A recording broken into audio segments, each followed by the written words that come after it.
waxaan rabaa shacabka Soomaaliyeed inaan la wadaago horta ka soo bilow 2018 bishii 4 ilaa maanta la marayo 2021 bishii 9 16 la marayo waxaan u maleynayaa 3 sano iyo 8 bilood inay tahay inta waxaan ka hadlayay wardalkan meesha loo jahaynayo iyo meesha loo wada iyo hoggaan xumada ku dhacday iyo sharciga sida loogu tumanayo iyo meel kasta lagu duulayo iyo sharciga inaan lagu dhawayn baan ka hadlayay haddaan ka hadlayay ma ahayn anigu inaan personal attack sameynayay inaan nin kursi ku haystay inaan nin shakhsi nacib ku haystay kaliya waxaan ka hadlayay war sharciga ninkaan kuma dhaqmaha laga hortago haddii ay sharciga laga hortago lagu dhaqmo ma ahayn in fawdo iyo nidaamka looga hortagay si sharciyeysan oo sharcigu qabo in looga hortago waa waajib bay ahay in inqilaab lagu sameeyo sida adduunka dhacday iyana waa baab lagu magiciisooba laakiin waxa maanta dalka ka dhacaya oo ra'iisul wasaarihii sameeyay waxaan dastuurku u waafaqsanayn anigu kuma taageerayo nina taa kuma taageerayo cidii dastuurkaas khalad u geysata waxaan leeyahay khalad buu u geystay marka shalay haddaan ina farmaajo iyo kooxdiisa aan lahaa dalkii haadaan bay ka tuuraan sharciga dalka ku tunteen maantay rooble khaladaadka uu sameeyay kuma taageeri karo waana saxsan yahay ma oran karo waa qodobka labaad waxaad weydiisay warqadda madaxweynuhu maanta soo saaray haddii dalka ninku asaga madaxweyne ka ah ilaa madaxweyne kale bedelayo dalka asaga madaxweyne ka ah ninna xil kama qaadin nina awoodiisa kama qaadin nina ma oran madaxweyne ma tihid hadduu ilaa inta madaxweyne bedelayo oo xilka wareejinaya waa madaxweyne hadduu maanta warqad soo qoro yiri sharciga waa Roble ku tuntay oo waxaanu sameeyay oo shalay 4 sano iyo 8 bilood uu hurdo maanta hurdada ina farmaajo ka soo baraarugay haddana waxaan qabaa warqadda uu qoray in sharci taan qaba maxay yeelay dalkan baabiisa iyo burburkiisa ninka lagu la xisaabtamayo ninka madaxweynaha kan kaliya hadda maahan madaxweyne kasta bari soo maraysa kan 2021 ka imaan doonay soo maraysa marka yaanina maanta jidayna sharci darro bari asaga ku imaan doonta yuusan jidayni war sharciga aynu ilaalino Roblana waxaan leeyahay warqab qaf iyo dowdow meel ka soo saari mayso kiiskii gabadha waa siyaasadaysay wadadii aad guusha ku gaari lahayd oo aad ina farmaajo iyo tiimkiisa aad kaga adkaan lahayd oo Soomaali aad tusi lahayd oo caalamka aad tusi lahayd adeer gees baad ka martay awoodaada lahayn baad la soo kacday wareegta aad lahayn baad soo saarto tirmin muxuu ahaa shaqada joojimina xil baad u magacaabay awoodaada maaha sharci ma haysatid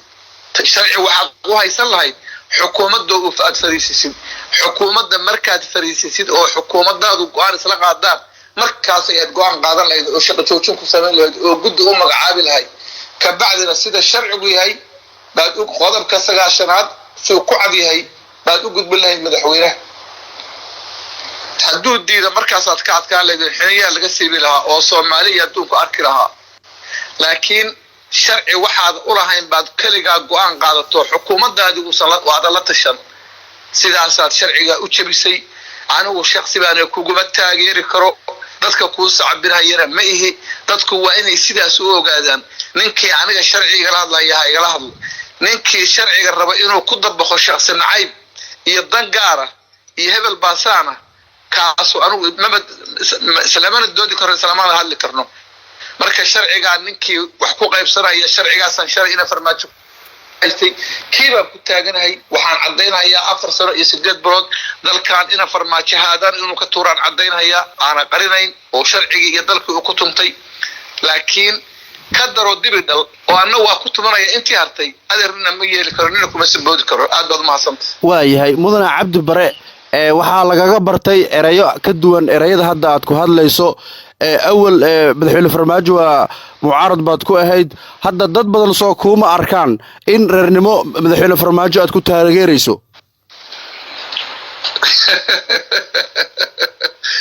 أرتو أنا نصيب درة أدوين أذكر أنت أسباني سؤال شان إن أدوي دي سيد أدبر وشعلا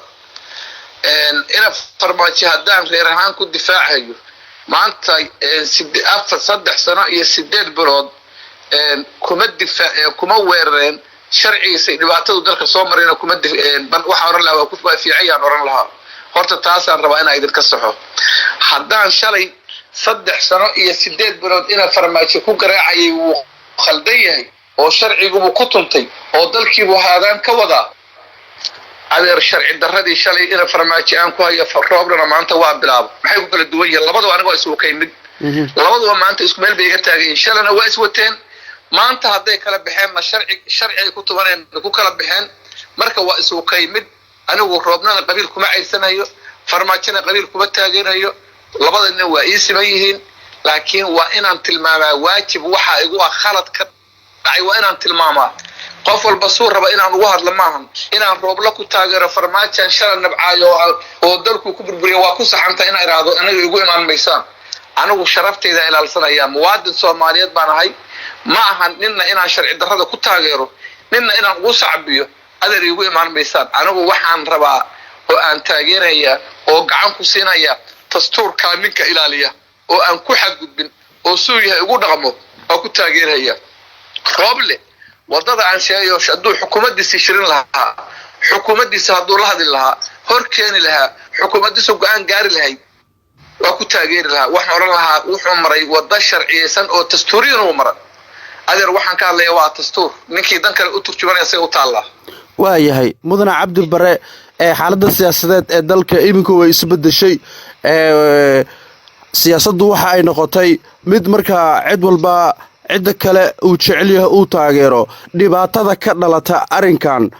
xilligan jira ama soo cusboonaaday yaa eedeeda qaadaya maadaama magaalada Muqdisho hub fara badan uu yaalo isla markaana dadku taageero ay muujin karaan adeer ilaahay waxaan ka rajaynayaa dalka dhibaato ka dhicin laakiin anigu waxaan mas'uuliyadda saarayaa dadka fiirsanaya sharci darrada lagu tumanayo fiirsanaya oo indhaha ka qarsanaya oo dhinac u bataan eedda ka saaraya shalay haddaan ina farmaajareen war sharcigu ku tuntay war dhibaato dalkii ku wada war dalkii wahaadaan ka tuur haddaan lahaa shala maanta ra'iisul wasaare Rooble hadduu asaguna sharcigii bareer ugu tuntay oo waxaan awoodiisa lahayn oo sharciga dastuuriyan uusan u lahayn uu sameeyay cidda ku taageertay oo gacanta ku siisay ayagoo og inay sharci darro tahay waxa Rooble sameeyay meeshii oran lahaayeen war dalkan hanaga burburin war dalkan meel fog baa laga soo ceshay war walba ina farmaajo dalkan fagtay oo hoog iyo bacbaday war adiguna ha ku dayano sharciga ha ku tusan inaad ku tumanaysid war Rooble wadadana wanaagsan jooji wadadana mar